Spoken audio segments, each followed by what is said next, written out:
നമസ്കാരം പ്രിയമുള്ളവരെ, global news ഡെസ്കിൻ്റെ ഈ ഒരു ബുള്ളറ്റിനിലേക്ക് എല്ലാവരെയും സ്വാഗതം ചെയ്യുകയാണ്. വളരെ തിരക്കുള്ള ദിവസമാണ്, ഞായറാഴ്ചയാണ്. അതുകൊണ്ട് തന്നെ മറ്റു വാർത്തകളൊന്നും ചെയ്യാത്ത ദിവസമാണ്. എന്നാൽ വളരെ പ്രധാനപ്പെട്ട ഒരു വാർത്ത കഴിഞ്ഞ 2 ദിവസങ്ങളിൽ നമ്മളൊക്കെ കേൾക്കുന്ന ഒരു വാർത്ത. അഹമ്മദാബാദ് വിമാന അപകടത്തിൻ്റെ പ്രാഥമിക റിപ്പോർട്ട് പുറത്തു വന്നിരിക്കുന്നു. ആ റിപ്പോർട്ട് വലിയ ദുരൂഹതകൾ വർദ്ധിപ്പിച്ചിരിക്കുകയാണ്. അതായത് ഈ ഒരു ഫ്ലൈറ്റ് അപകടമുണ്ടായത് അതിൻ്റെ ഒരു എൻജിനുകളിലേക്കുള്ള ഫ്യൂവൽ സ്വിച്ച് ഓഫ് ചെയ്തത് കൊണ്ടാണെന്നുള്ള വിവരങ്ങൾ വന്നുകൊണ്ടിരിക്കുന്നു. അത് നമ്മളൊക്കെ ചർച്ച ചെയ്യുകയാണ്. പ്രധാനപ്പെട്ട ഒരു കാര്യം, കഴിഞ്ഞ ദിവസം ഈ വാർത്ത ഞാൻ കേട്ടപ്പോൾ തന്നെ എൻ്റെ ഒരു സുഹൃത്തുമായിട്ട് ഒരു സ്വകാര്യ സംഭാഷണത്തിൽ ഞങ്ങൾ പറഞ്ഞ ഒരു കാര്യമാണ്. ഒരുപക്ഷെ പൈലറ്റ് ആരെങ്കിലും ഒരാൾ മനഃപൂർവ്വമായിട്ട് ഇത് ഓഫ് ചെയ്തതാണെങ്കിൽ, ഒരു സൂയിസൈഡ് അറ്റംപ്റ്റ് പോലെ ഒരു സംഭവമാണ് നടന്നതെങ്കിൽ അതിനൊരു സാധ്യതയില്ലേ എന്നൊക്കെ ഞങ്ങൾ തമ്മിൽ ഒരു സ്വകാര്യ സംഭാഷണത്തിൽ സംസാരിച്ചതാണ്.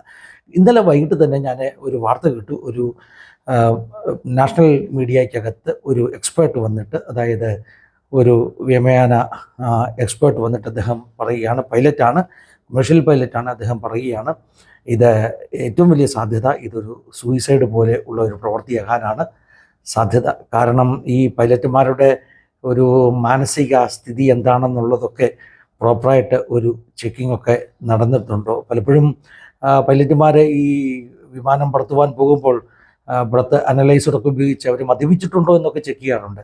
എന്നാൽ ഒരു വ്യക്തിയുടെ മാനസികാരോഗ്യ എപ്രകാരമാണ് എന്നൊക്കെയുള്ളത് പ്രോപ്പറായിട്ട് ചെക്ക് ചെയ്തിട്ടുണ്ടോ എന്നൊക്കെയുള്ള സംശയങ്ങൾ ഇന്നലെ പ്രകടിപ്പിക്കുന്നത് കണ്ടു. മാത്രമല്ല, ഇന്നലെ ആ ഒരു ചാനൽ വളരെ വ്യക്തമായിട്ട് തന്നെ അവരുടെ ടൈറ്റിൽ ഉപയോഗിച്ചിരിക്കുന്നത് ഇതൊരു സൂയിസൈഡ് ആണെന്നുള്ള നിലയിൽ ഈ എക്സ്പേർട്സ് പറയുന്നു എന്നുള്ളതാണ്. ഇവിടെ മനസ്സിലാക്കണം, 2 പൈലറ്റുമാർ ഉണ്ടായിരുന്നു. അതിലെ ഒരു പൈലറ്റ്, അദ്ദേഹം ഫ്ലൈറ്റ് പറത്തുമ്പോൾ മെയിൻ ക്യാപ്റ്റൻ അദ്ദേഹം ഒബ്സർവ് ചെയ്തുകൊണ്ടിരിക്കുകയായിരുന്നു. പിന്നെ എക്സ്പേർട്സ് പറയുന്നത് ഫ്ലൈറ്റ് പറത്തിക്കൊണ്ടിരിക്കുന്ന ഒരാൾക്ക് അദ്ദേഹം കൺട്രോളിലൊക്കെ തൻ്റെ കരങ്ങളിരിക്കുന്നത് കൊണ്ട് തനിക്ക് ഈ സ്വിച്ച് ഓഫ് ചെയ്യാൻ കഴിയില്ല. അപ്പോൾ ഒബ്സർവ് ചെയ്തുകൊണ്ടിരുന്ന പൈലറ്റാകാം ഈ സ്വിച്ച് ഓഫ് ചെയ്തത്. മാത്രമല്ല, പൈലറ്റുമാരുടെ ഇടയിൽ ഒരു സംഭാഷണമൊക്കെ അവിടെ പറയുന്നു. മാത്രമല്ല, ആ ഒരു എക്സ്പേർട്ടായിട്ട് വന്ന പൈലറ്റ് പറയുകയാണ്, ഇദ്ദേഹത്തിന് ഈ പറഞ്ഞ പൈലറ്റിന് ചില മെഡിക്കൽ കണ്ടീഷൻസ് ഉണ്ടായിരുന്നു. അദ്ദേഹം ട്രീറ്റ്മെൻറ്റിലൊക്കെ പല പ്രാവശ്യം പോയിട്ടുള്ള ഒരാളാണ്. മാത്രമല്ല, ഒരു ഇൻഫർമേഷൻ നമ്മൾ മനസ്സിലാക്കണം, ഇത് ഈ ക്യാപ്റ്റൻ്റെ ഒരു ലാസ്റ്റ് ഫ്ലൈറ്റ് എന്ന് വേണമെങ്കിൽ പറയാം. കാരണം അദ്ദേഹം അതിനുശേഷം റിട്ടയർമെൻറ്റിലെടുത്തിട്ട് തൻ്റെ പിതാവിനെ സംരക്ഷിക്കുവാൻ വേണ്ടി, സേവിക്കുവാൻ വേണ്ടിയൊക്കെ പോകാനുള്ള ഒരു തീരുമാനത്തിലായിരുന്നു. 56 വയസ്സുള്ള ക്യാപ്റ്റൻ, അദ്ദേഹം തൻ്റെ പറക്കൽ ജീവിതം അവസാനിപ്പിക്കുന്ന ഒരു സമയത്താണ് ഈ അപകടമുണ്ടായത്. ഇങ്ങനെ കുറേ ഇൻഫർമേഷൻസ് വരുന്നു.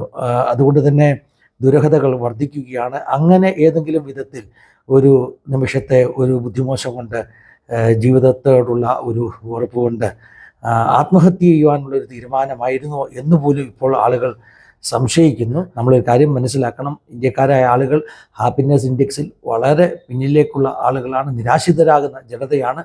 ശരിക്കും ഈ വിമാനം പറപ്പിക്കുന്നവർക്കൊക്കെ പ്രോപ്പറായിട്ടുള്ള ഒരു സൈക്കോളജിക്കൽ അവരുടെ ഫിറ്റ്നസ്സിനെ കുറിച്ച്, മാനസികമാകുന്ന ഒരു ഫിറ്റ്നസ്സിനെ കുറിച്ചൊക്കെയുള്ള പ്രോപ്പർ ടെസ്റ്റുകൾ ഉണ്ടാകേണ്ടത് ആവശ്യമാണ്. അതൊക്കെ നിശ്ചയമായിട്ടും ഉണ്ടായിരിക്കും. പക്ഷേ ഈ ഒരു കേസിൽ ആളുകൾക്ക് സംശയമുണ്ടായിരിക്കുന്നു. മാത്രമല്ല, ഇതിനോട് ചേർത്ത് പറവാൻ കഴിയുന്ന വളരെ രസകരമാകുന്ന ഒരു സംഗതി, പണ്ട് ഒരു അമേരിക്കൻ ഫ്ലൈറ്റ് കമ്പനി, ഒരു എയർലൈൻസ് ഒരു തീരുമാനമെടുത്തിരുന്നു. അവരുടെ ഫ്ലൈറ്റിൽ ബോണഗേനായിട്ടുള്ള, വിശ്വാസിയായിട്ടുള്ള ഒരു പൈലറ്റ് ഉണ്ടെങ്കിൽ കൂടെ അവിശ്വാസിയായിട്ടുള്ള ഒരു പൈലറ്റിനെ മാത്രമേ പറത്തുവാൻ കൂടെ കൊണ്ടുപോവുകയുള്ളൂ.